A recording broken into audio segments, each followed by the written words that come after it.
Hello friend, welcome to my videos. इस video में हम इकोनॉमिक का बहुत सारे इंपॉर्टेंट क्वेश्चन कराएंगे जो कि आपका किसी भी कॉम्पिटिटिव एग्जाम के लिए इंपॉर्टेंट हो। देखिए, पहला क्वेश्चन क्या बोला है। पहला क्वेश्चन से who is called the father of economics. अर्थशास्त्र का जनक किसे कहा जाता है? किसको फादर ऑफ इकोनॉमिक कहा जाता है? वो है अडाम स्मिथ।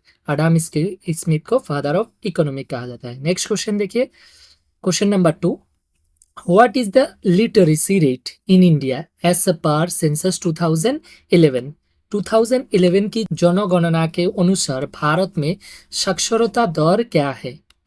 लिटरेसी रेट क्या है? 2011 के सेंसस के हिसाब से वो पूछा है। वो है 74.04% लिटरेसी रेट। देखिए, 70 एवरेज टोटल पूरा इंडिया में 74.04%, लेकिन इसमें मेल है 82.14% मेल, पुरुष लोग है। ठीक है, और फीमेल के हैं 65.46%। एवरेज 74.04%। ठीक है, नेक्स्ट क्वेश्चन देखिए, question number 3। What is the interest rate at which RBI borrows from bank? RBI किस ब्याज दर पर बैंक से उधार लेता है?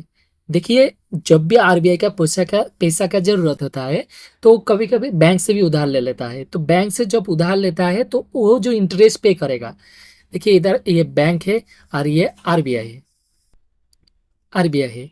जब बैंकों को पैसा का जरूरत है तो आरबीआई के पास जाता है, आरबीआई से उधार लेता है।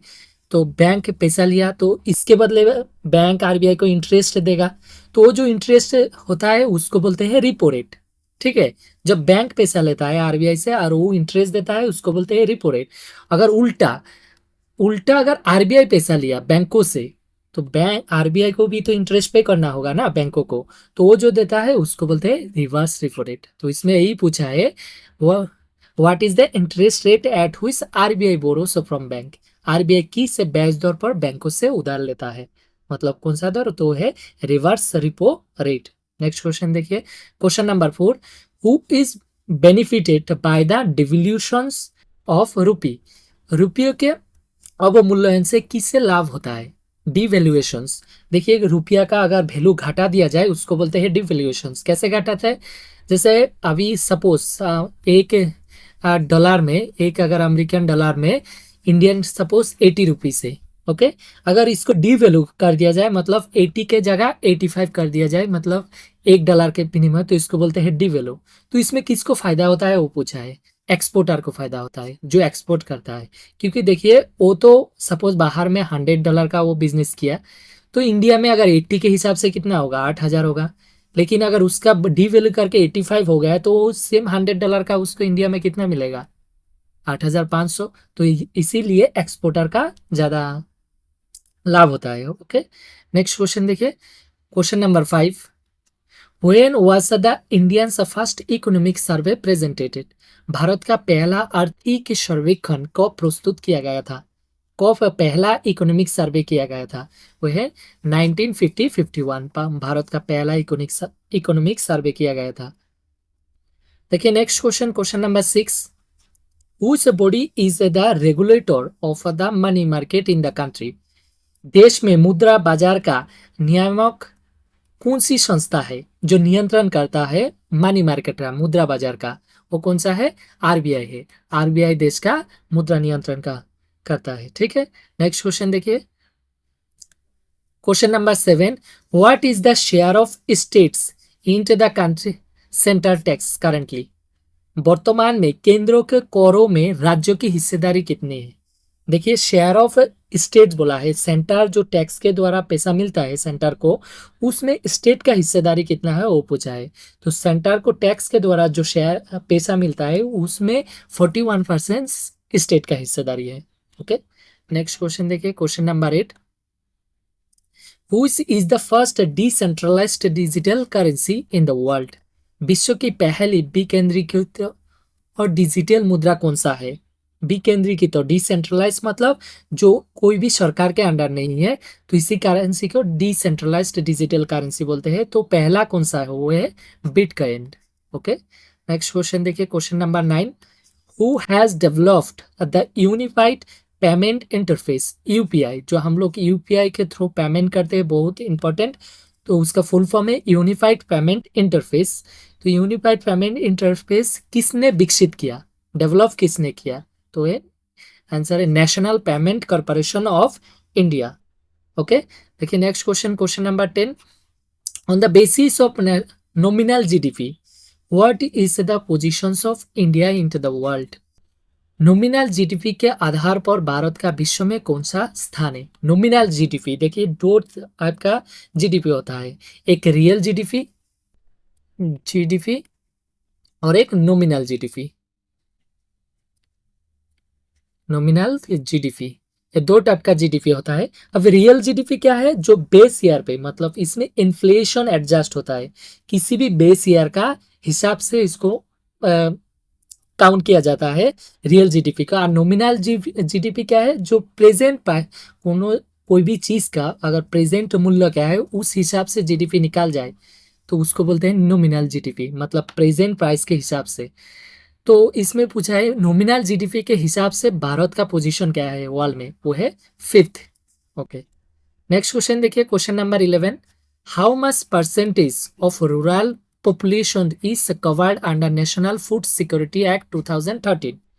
राष्ट्रीय खाद्य सुरक्षा अधिनियम 2013 के अंतर्गत ग्रामीण आबादी का कितना प्रतिशत शामिल है?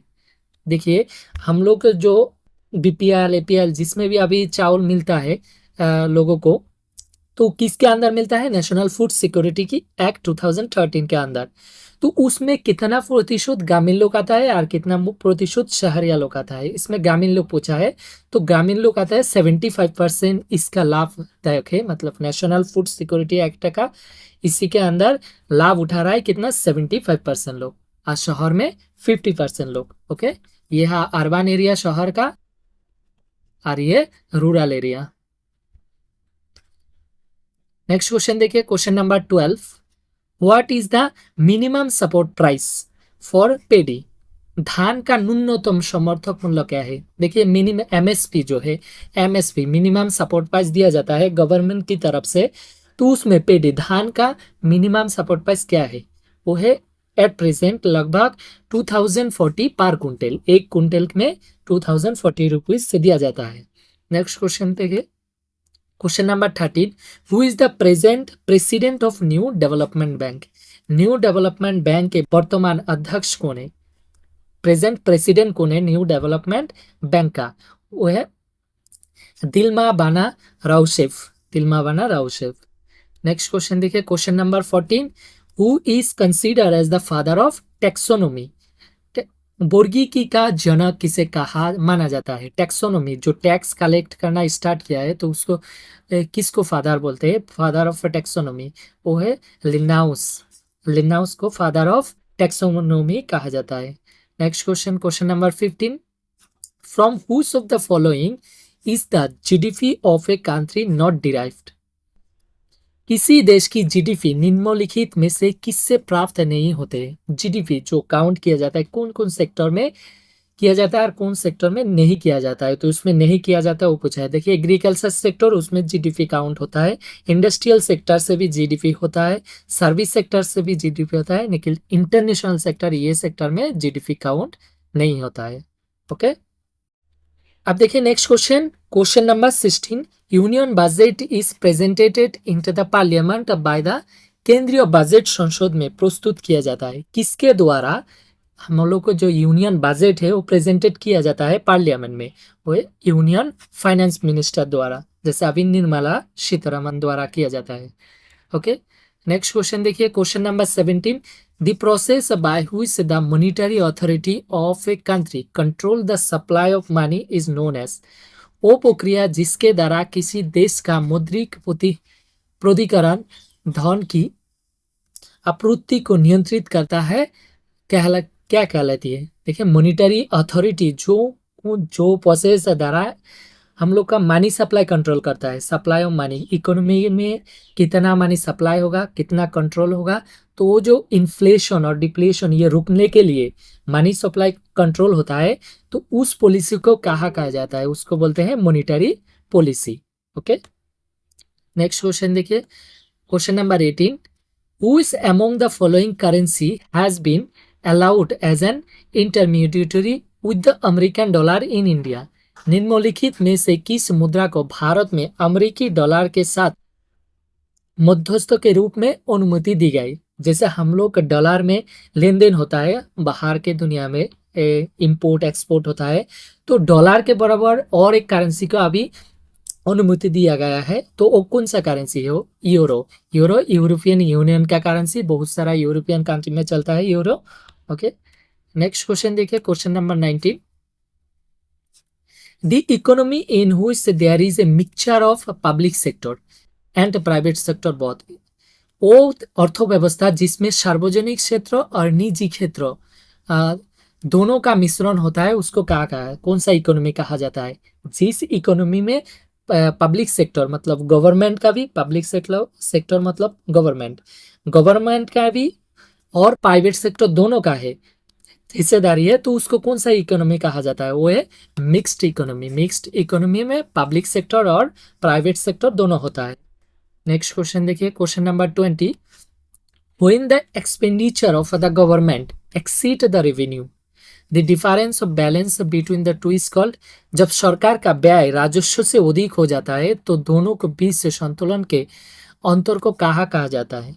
जब भी देखिए गवर्नमेंट का व्यय, अगर एक्सपेंडिचर मतलब व्यय खर्चा, उसका रेवेन्यू इनकम से अगर ज़्यादा हो जाए, खर्चा अगर इनकम से ज़्यादा हो जाए, तो उसको क्या कहा जाता है? उसको बोलते हैं बजट डेफिसिट। मतलब जो बजट बनाया गवर्नमेंट खर्चा करेगा उससे भी ज़्यादा खर्च कर लिया, व्यय ज़्यादा हो गया, तो उसको बोलते हैं बजट डेफिसिट। देखिए next question, question number 21, what is the base year for the calculations of the GDP? GDP की गणना के लिए आधार वर्ष क्या है? अभी जो जीडीपी कैलकुलेट होता है उसका बेस ईयर कौन सा है? अगर आपको आंसर पता है तो कमेंट में जरूर कीजिएगा, आंसर लिखिएगा। इसी तरह आपको जीके के साथ अपडेट रहने के लिए मेरे चैनल को सब्सक्राइब कीजिए एंड वीडियो पसंद आए तो लाइक एंड शेयर जरूर कीजिएगा। मिलते हैं अगले वीडियो में।